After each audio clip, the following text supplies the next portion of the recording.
I feel like appraisers in general are stuck on fees, where it's you've been doing your work for so many years for a 1004 and this and this and this that you're stuck on a fee. Right.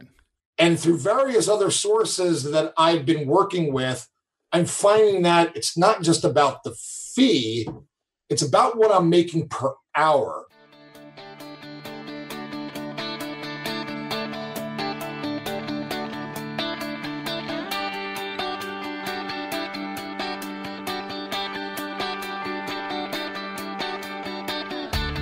Originating from deep inside the Rocky Mountains, transported through the power of the internet, and arriving inside your tiny earbuds. It's the Appraiser Coach Podcast, helping appraisers increase their efficiency, quality, and make more money. Here's the guy who makes it his life's mission to create value for real estate appraisers nationwide. Your host and the Appraiser Coach, Dustin Harris. And welcome to the podcast, everybody. Dustin Harris hanging out with you once again. Want to pause here and remind you we are sponsored by three great companies, OREP being one. OREP is my E&O. I just barely renewed, and I'll tell you what, I don't even want to say renewed. I mean, there was nothing to it. It was so simple. They did all the work for me, and they saved me $100 again this year. Keeps going down. Love it. OREP Insurance, OREP.org. We are, of course, sponsored by A la Mode. A la Mode is the software that I use to get more done quickly. It's got the tools that I need to accomplish what I need to accomplish. Check them out. Go to alamode.com or 800-ALA-MODE. And finally, we are sponsored by DataMaster. DataMaster, of course, is the company that saves me 30 to 60 minutes per report. Can do the same thing for you. Check them out. Go to datamasterusa.com. One more time, it's datamasterusa.com. Well, folks, I'm super excited.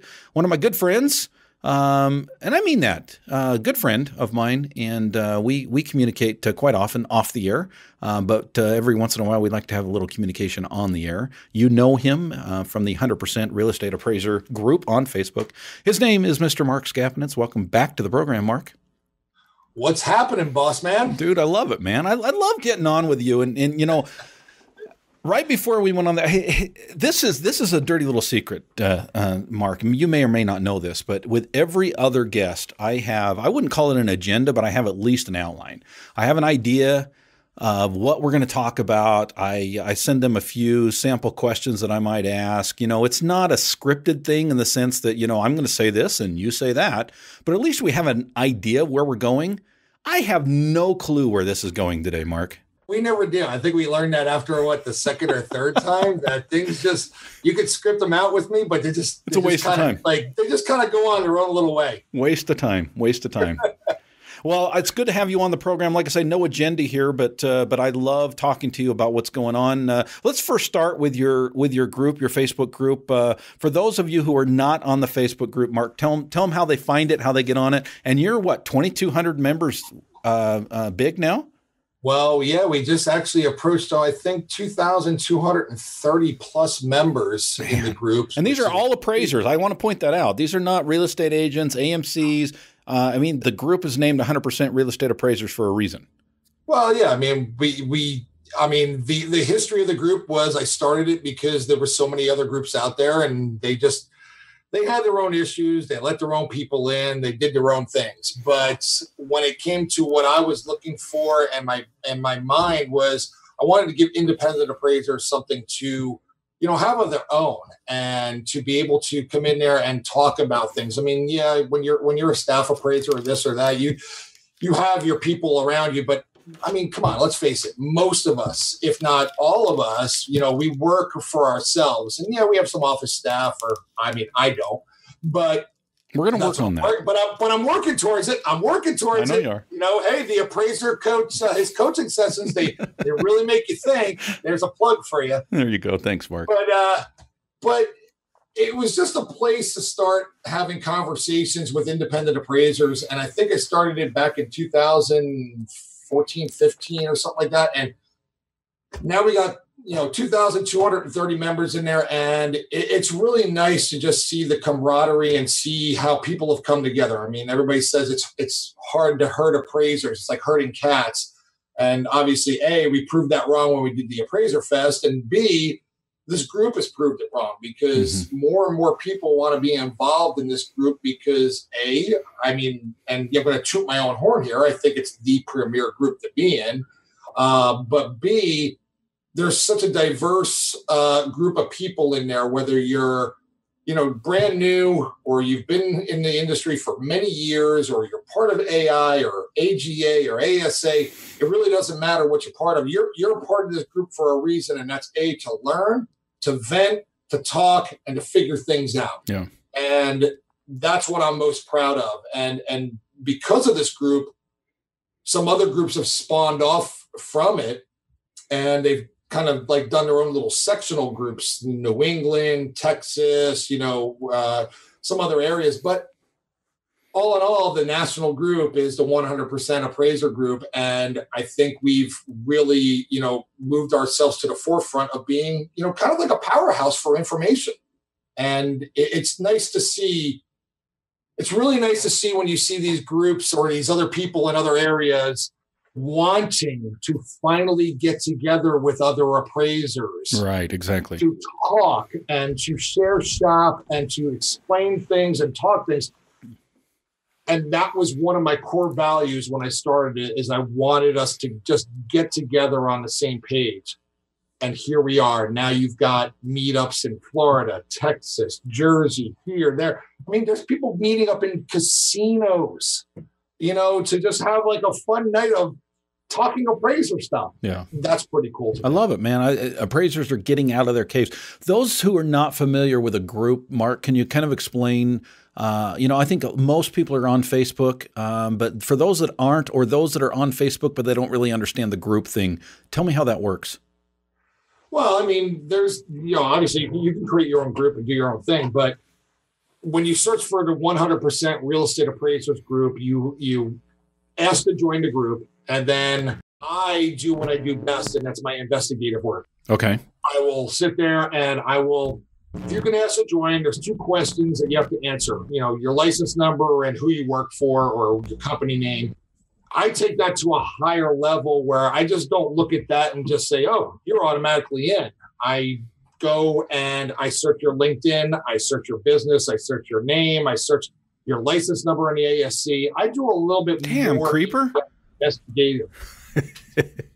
Well, I don't want anybody just in. I get it. It's amazing what you can find online these days, though, right?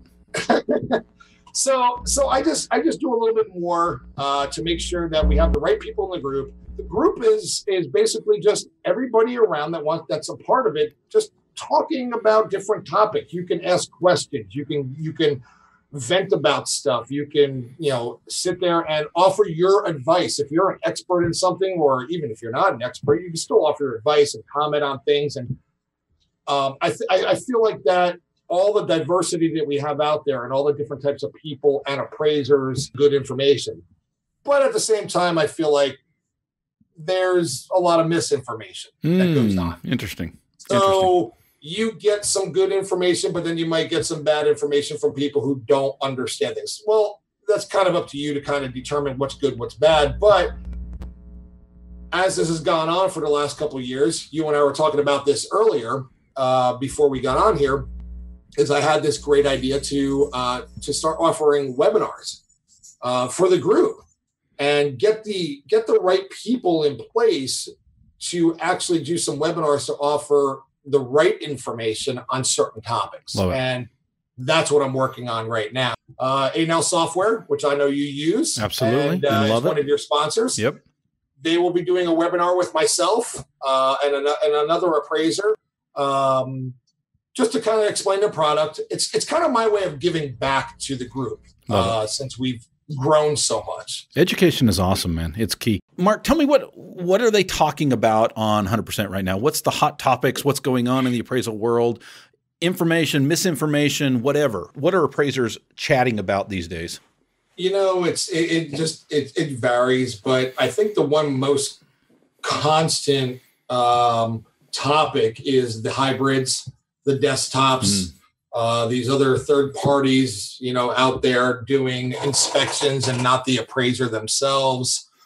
and, being offered low fees and this and that. So I think that's one of the biggest topics out there. I mean, obviously there's other topics about what's going on with the industry and where it's going and, how we can better it. And again, I think another big topic is which group should you join or where you should go to actually help better yourself. Difference. Yep.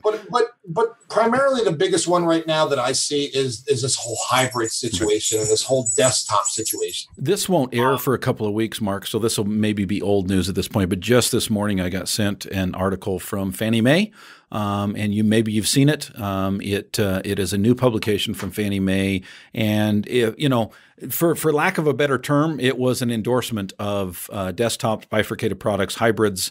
They obviously put some guidelines out there, and there's understandably some, there's USPAP here, and do we trust the inspector?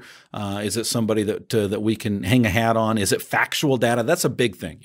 If an inspector, I use that term loosely, but that's the term they used. An observation individual, a data gatherer, rather. If they're simply gathering data, according to Fannie Mae, that's one thing. If they're giving their opinion, that's a totally different situation. And so I think as appraisers, we definitely need to be careful of that. But, I saw that publication as being, if there was any doubt before now as to where Fannie Mae's headed, I don't think there needs to be at this point. Whether you like it or not, that's the road they're heading down. I think that there's a definitely crossroad that we're at, but I also feel like, and this is just my own personal opinion, and, you can take it or leave it. I really don't care because that's just who I am. But, they are coming, things are evolving, and that's just the way the world works. It evolves. And as new things come out, new technology and new ways of doing things come out, people adapt to them, and people and companies will take on those different risks and those different factors. So yeah, is there possibly a risk in a lot of doing these, AVMs and hybrids? Sure, there is. But there's a risk in doing a 1004 and doing the full inspection. Right. But at the same time, I feel like there's so many people out there, and I'll just preface this with this. I don't do any hybrids up until about a couple of weeks ago. Okay. I have a client that works with investors, and they sent me a bunch of desktops to do. And I'm not going to tell you my fee or anything, but it's a good fee. But they, the way that they wanted it, it's for almost like a private investor and a private lender. So this is what they wanted. And I read through everything, and I went through everything, and I said, you know what? Not so bad, because these are properties that the investor had fully appraised within the last year. And now they're just looking to update their portfolio. Exactly. So they just want to kind of get a gauge on what some of these properties are. Okay, great. So I'm doing them. And you know what? I don't really see a problem with them. Right. Crush your I think T's. there's a time and place for products. Exactly. And I think that's what Fannie and everybody else is kind of seeing out there, is that there's a time and place for different things. And maybe some people will get mad at me for saying this, but maybe some won't. But I feel like appraisers in general are stuck on fees, where it's, you've been doing your work for so many years for a 1004 and this and this and this, that you're stuck on a fee. Right. And through various other sources that I've been working with, I'm finding that it's not just about the fee, it's about what I'm making per hour. And bingo. What I'm going to actually make, as long as I am compliant in my reports and I'm compliant on what I do, and nothing's going to come back to bite me in the ass, and I cover it. What am I making per hour on this report? And if it's beneficial to me, I don't see a problem with it. If it's not beneficial to me, trust me, I ain't doing these $50, hey, just throw some crap in there and we'll be good to go. I'm not doing those because it's not beneficial to me. But when I get some of these other things, well, now I have to start thinking a little bit about what's going to better me, my business, my family, and my life. And one and all that, business. Yep. Yep. I love it. We're talking with Mark Skapinetz, 100% Real Estate Appraisers on Facebook. Just an all-around good guy. When we get back, Mark, I want to share with you one of the products that I've been talking about with my All-Star team and my Appraiser Academy and my Dream Team lately. I think you'll find this interesting. I want to pause here and, of course, remind you, speaking of doing things in compliance, make sure, folks, that you're in compliance and make sure that your E&O is one that's going to cover any type of appraisal. I know there's a few out there that don't. I know that mine does. I work with OREP Insurance. OREP Insurance covers no matter what type of appraisal I'm doing. As long as it's an appraisal, they're going to stand behind me, and I have that word from the top. Great company to work with. I just renewed with them. It was a 3-minute application process. It was a quick phone call with a follow-up question that they had. Very, very quick, and they saved me $100. I know that because I pulled out my invoice from last year and I compared it to this year, and very pleasantly surprised. OREP is a great company to work with, folks. If you're not already with OREP, check them out. Go to orep.org. Again, it's OREP.org.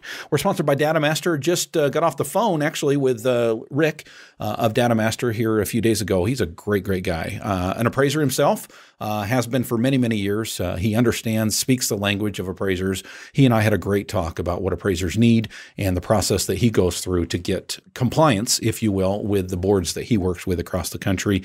This product is amazing, folks. If you're not using it, you need to be. 30 to 60 minutes per report is what you can save. And I can say that from personal experience.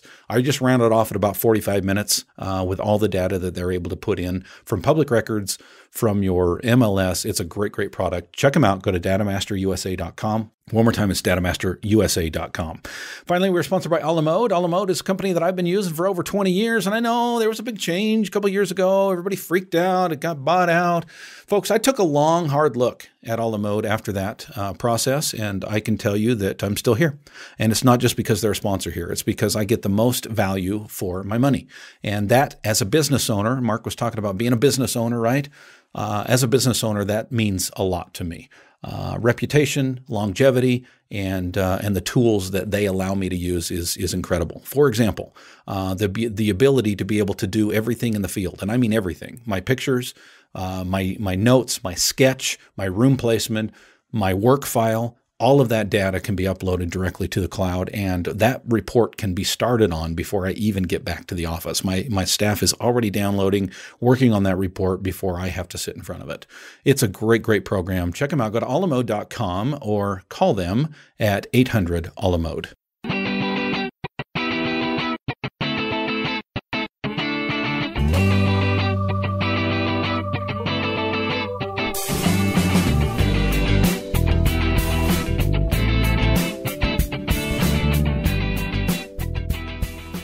And we are back, folks. We're talking with a good friend of mine, Mr. Mark Skapinetz is on the line from Atlanta, Georgia.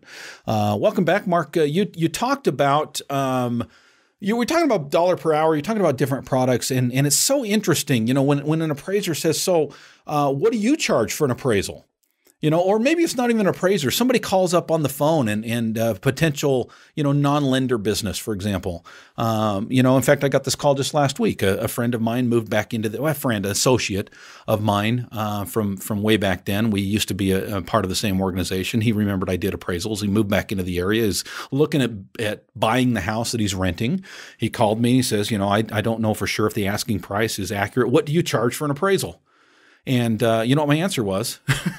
My answer is the same. It depends, right? I mean, what do you mean by appraisal? What is an appraisal? And I think that's kind of what you're talking about. What are you looking for, and what are your needs? Exactly. And I'll tell you, most of the time, I actually talk them out of a full appraisal, if you will, a full GPAR or some other thing that or narrative or something like. I much would rather do a restricted report where my work file is beefed up. I've got all the support in the work file, but all the little crossing the T's and dotting the I's with the grid and the adjustments and the map and the photos and the walkthrough and all of it. Screw that, right? I would much rather at $250 a pop, for example, do a restricted report that's basically a a letter with certifications and a background work file that they don't see. I've just got it all there that I could reconstruct if I need to. I'd much rather do that all day long than go schedule, get in my car, drive out, do an inspection and everything else. But I just think appraisers sometimes just think in one direction, unfortunately. I mean, I agree with you. I mean, I prefer to run my business the way I run my business. And I prefer to, depending on what the homeowner needs, I mean, I'm going to offer them, a product. And, if they're the homeowner looking for a pre-listing and whatnot, yeah, I still would like to go out there and I want to see the house and I want to measure it. And I want to make sure I got all the right information and everything. But, I'm not going to charge them X amount of money when it's only going to take me X amount of time to do this. As long as I know what my, price per hour is and what I need to do, I want to offer them a good product so that I get more business and I get more, business and referrals from them. I just run mine the way I run it. I mean, when we were talking earlier, I want to give a big shout out to Blaine Fayen.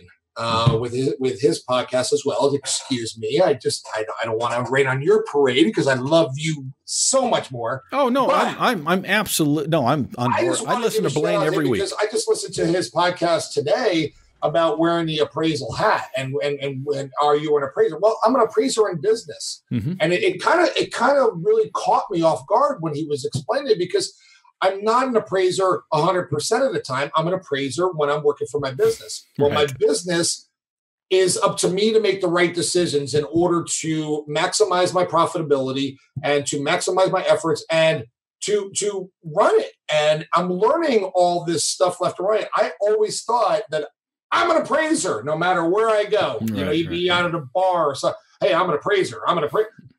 But yeah, that's what I do for a living. But I had that mindset that I'm an appraiser. I know everything. Well, yeah, okay. So it kind of just reeled me back in a little bit and said, you know what? I'm an appraiser in business. It's now about, when I'm an appraiser, it's about my business. Other than that, I'm just Mark Skapinetz running a group and trying to put out fires and have some fun jokes and try not to be a jerk, So try. So let's take it one step further. I think a lot of appraisers are not just appraisers, but unfortunately, a lot of appraisers are, even though they would not say this, but this is in their mindset. And we were talking about this a little bit off the air. Sometimes these questions come up in your group and everybody's thinking about it through one perspective. And that is, I'm not just an appraiser, I'm a 1004 appraiser. Right? I mean, we see what other appraisers might be doing or not doing, and we judge it based on our eyes through the 1004. Well, you can't do that. Fannie Mae doesn't allow that. Well, how do you know that I'm even doing a Fannie Mae report? And there's so much out there, so much misinformation that sometimes we have a hard time getting to the quote unquote information. Yeah, I agree with you because I see so many people in the group posting, hey, I'm doing a private job. What form do I use? Or, well, hey, I'm doing this and what form do I use? Right. And hey, I'm doing this and what form do I use? And it's because they're so, AMC centric and lender centric that they've never really done this kind of work on the outside that they're expanding to. So yeah, I agree with you on that. And there are different rules and different regulations and different things and different thought processes that you can do. I mean, just for instance, like I said earlier, I was doing this, this desktops for this one company, and there was two forms I could pick from, and one was a quantitative desktop and the other one was a restricted desktop. And as I went through the certifications and as I started reading through things, I realized that because there was a third party out there doing, an inspection, but there was no sketch, everything's going to be based off tax records, and the fact that I did not inspect it, I felt that the best form for me to use to cover my butt and everything was the restricted desktop form. So I did the reports. I started doing reports on that, sent them in. Nobody's got a problem with that because that's what they were kind of looking for. I just made sure that I wasn't doing the wrong thing. But that doesn't mean that you can't use that quantitative form and then put in your addendums and everything. Hey, by the way, this certification said this, but this is what I did, blah, blah, blah, because I felt this was the best form for me to use. for what you wanted, Scope but of work. I'm going to sit here and cover my butt and say this, and I did not do this, and there is no sketch. Okay. I just think there's just too much. I think there's too many people out there that know what they're doing, but then there's too many people that don't know what they're doing. Or think they know what they're doing. That's the beauty of the group, is to kind of bring everybody together, and you get a big ball of mush. And now it's time to try and decipher that mush. But, sometimes you can, sometimes you can't. Well, I love the fact that you're doing webinars, because it's all about education. It's all about understanding. One of the things, I teased this before the break, but one of the things that I'm finding a lot of success with is coaching other appraisers on helping their clients to understand what their needs are. And let me set it up this way. Steve Jobs was obviously very successful in what he did, but his success did not come the normal way that people find success. The normal way people find success is the old Napoleon Hill, find something that somebody needs and provide it, right? Go out and find a need that someone has. You provide that service to them or that product to them, and people will pay you for it, right? And it's a business principle that's worked for years and years and years. But Steve Jobs, and he's not the first one that did this, but he was a genius at this. Instead of finding what people wanted and providing it for them, he created the product, and then he educated them on why they need it. Nobody was coming to Steve Jobs and saying, you know what, I want 1,000 songs in my pocket. Create a device that can do that for me, right? No, he created the device and he said, oh, by the way, you, potential client, you, potential customer, need 1,000 songs in your pockets. And all of a sudden they thought, yeah, damn, I do need that. Okay. And they ponied up the money. That's why he was successful. Well, let's parlay that into what we do as appraisers. Parlay, by the way, is a very He was also successful in developing an iPhone that he made me pay $1,000 for. Exactly. So, okay, good job. Yeah, here you go. Exactly. So what can we as appraisers learn from that? Well, what I'm seeing from some of my members, All-Star Team, Appraiser Academy Dream Team, is they're now going out to these banks, these direct lenders, not through an AMC. They're going to the direct lenders and they're saying, listen, you're ordering appraisals on a 1004 form for in-house asset evaluation. Let me show you a cheaper, faster, better way to do it. I can give you the same value on a restricted use report. Okay, there's no form, there's no adjustments, there's no comps on the actual delivery, right? But I can give you the same outcome. It's the same value, and my work file basically looks the same, but the delivery is much, much less. I can do that for $250. And let me show you how I can do that for $250 instead of you going out to an AMC and paying $8, $9, maybe $1,000 once you've dished out everything and the appraiser gets their pittance, whatever it is. And in other words, they're educating these lenders on what they need. You need 1,000 songs in your pocket, and by the way, I can provide it for you.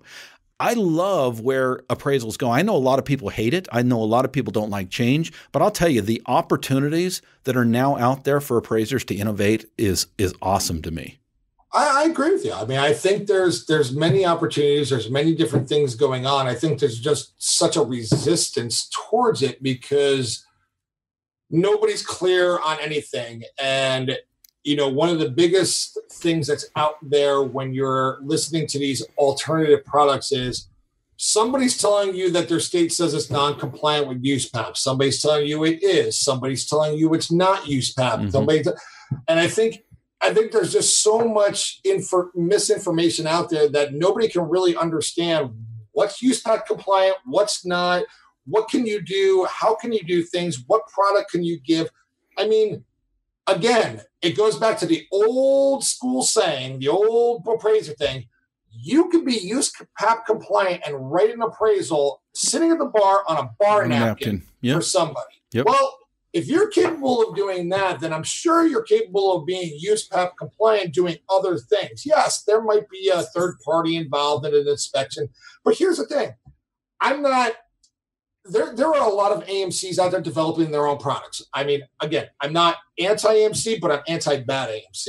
I agree. This in previous, podcasts that I've been on. But I think that a lot of the AMCs have kind of morphed into other things, and now they're developing their own products because really they're not regulated. They're not, being nobody's overseeing them to what they're doing. I mean, they were supposed to be a middleman, and now all of a sudden they're kind of like running everything. So to me, there's lots of products out there that from AMCs that they developed that I won't even touch. I won't use their platform. I won't touch it. But if I can do a USPAP compliant report on my terms, on a form that I'm comfortable with, that I can explain everything, well, then why wouldn't I do that? Why would I toss that aside and lose 25 orders that I just got? I mean, that's money in my bank. That's money for me, but that's also my business. And now I'm building something a little bit different for my business. Do I agree with all these hybrid products? Absolutely not. But do I accept that there are some out there that are actually pretty damn good and can actually work for certain scenarios? Absolutely, yes. Yeah. I do, because I've been watching them and learning from them and seeing them. And obviously, when you're part of the group, you see everybody posting about them. So you kind of start researching and start seeing what you can. But that's exactly where I'm at too. I mean, I just think there's ways to do business and there's ways to make business. Are you in this industry, in this profession for business and to better yourself and make money and provide value, or are you just in it just to make money and just don't care? Yeah, I love it, man. I love it. I love the fact that Mark, you lay it out there the way it is, and that's what I love about you, man. I just don't, dude. I've made a fool of myself in the group before, and I'll make a fool of myself again. Me don't too. care. Been there, done It's that. just, I'm trying to be real with what's going on out there, and just trying to put it out there. I mean, I have my blog page, the People's Appraiser blog. I put really in-depth, kind of, articles out there that for the consumer to kind of read up on everything, a little edgy. But you got the group and look, I mean, we did the Appraiser Fest and I'm proud of what we did there. And I'm proud of the outcome of it. And I'm proud of the way people are starting to pick up on those things and utilize what was taught there. But now I feel like the things that were taught there and the momentum is kind of like being drawn back a little bit because there's not enough information out there about these hybrids and different states making different rulings and this and that, where something's got to give to get on the same page and understand what's good and what's not. I agree. There's a lot of companies out there that won't do this type of product. And you know what? I don't have anything but positive feelings toward companies like that. It's a business decision. And my hat's off to you, whoever you are, for making that business decision. I've been able to incorporate them into my business very similarly to what you are describing, Mark. Not the $25 whatever comp check this is, right. But it took me. I was very much anti everything. I was in a bad place for a couple months, and I was very much at that point, I just didn't care. Mm-hmm. And it was a combination of so many different things, December, January, going into February. There's just so many things that really weighed down on me. And then I needed to take a step back and kind of see what I could do and what I can't do and how I can do things better. And, between talking to certain people and doing certain things, I realized that, I don't give a crap what anybody says out there about me. I don't give a crap what you think of my business. And I don't give a crap if you think that I'm like throwing away the profession because I'm doing a product now that I'm getting paid good money for and establishing myself. Guess what? It's a business decision. I'm doing it. I don't care if you don't like me for it. I just know that I've researched it enough and I've done enough that I know that it could benefit my business and benefit my life and actually take me to a higher place than to just be so negative and just have that negative mind frame that all I do is sit here and complain that I have no work. Yeah, I love it, man. What I love about what you just said is you and I, anybody who's willing to put themselves out there, anyone who's willing to be able to speak their truth or their opinion, paints a target on our back. We're going to get the negative. We're going to get the positive. We're going to get it from all angles. But you know what I've come to learn? I think you've learned this as well. Actually, maybe you taught this to me. You probably learned it faster than I did, and that is just own it. make your decision, let your opinion be known, and then just own it. Not that you can't change it. Don't get me wrong, but you know what? There's a lot of opinions out there, and there's only one that's yours. Look, I've done it in my group where I posted some stupid crap, and I was drunk or upset or whatever. And you know what? Never post drunk. I had to own it, and I owned it, outright, and it's mine, and it's mine for the rest of my life and going forward. But you know what? That's what you get with me is I may screw up, but I'm going to own everything that I own, and I'm going to do everything as positive as I can going forward. Negativity runs rampant, and I'm just going to let all you subscribers and listeners out there. There is a lot of negativity in this business because it seems that we're not getting what we want or what we think we deserve, and all these other companies and all these other entities are creating products and kind of looks like they're forcing us out of the industry. But in reality, when you really look at it, is if you're going to be just as negative as them and you're going to just sit there and feed into that, well, then they're accomplishing what they're setting out to do. When instead you could kind of embrace it a little bit more and just, say, hey, you know what? Maybe I'll try this product and see what it's about. So you have knowledge about the product. Or, hey, I'm going to go do this one, or I'm going to try this one. And, hey, I'm going to go get private work, but I'm not going to charge as much as a 1004 because, well, I don't have to. Business decision. But if you actually put yourself in that position to try and learn the things and learn what these products are about, you might feel a little bit better at the end of the day, because I know it's made me feel a hell of a lot better than being so negative all the time. I love it. Love your hoodie too. Where do I order one of those? Oh, well, you know what? You just have to, send me a message and I can get one for you. Well, nobody can see this, so I'll just say you've got a 100% real estate appraiser, very nice looking hoodie on. I think it's super cool, man. Oh, it's so comfortable. So comfortable. Mr. Mark Skapinetz, 100% real estate appraisers on Facebook. Also, What's It Worth Appraisals out of Atlanta, Georgia. Thank you for joining me today. Hey, I appreciate it. And with everything you've done for me, I'm just going to give you one more quick shout out. Guys, I contacted Dustin to help me out in my business because I'm not the greatest business owner in the world.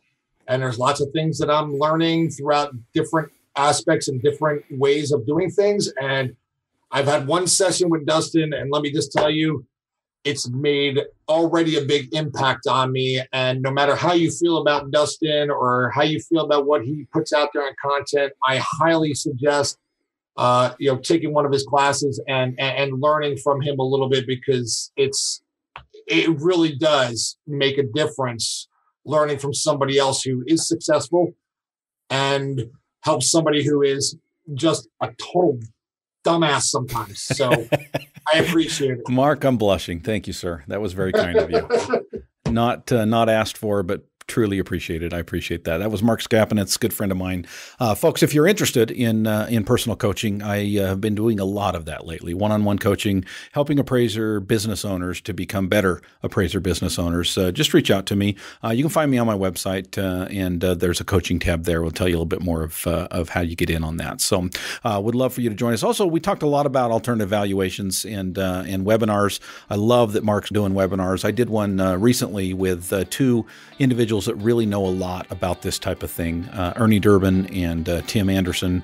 It's a webinar you can find on the products page on my website, theappraisercoach.com. Just go to products and scroll down till you get to the alternative and desktop valuations. It's a two-part webinar basically describing, can you do these and be USPAP compliant, but more importantly, can you do them and be successful and actually run a successful product or business doing them. Thank you for joining me, folks, and we will catch you next time.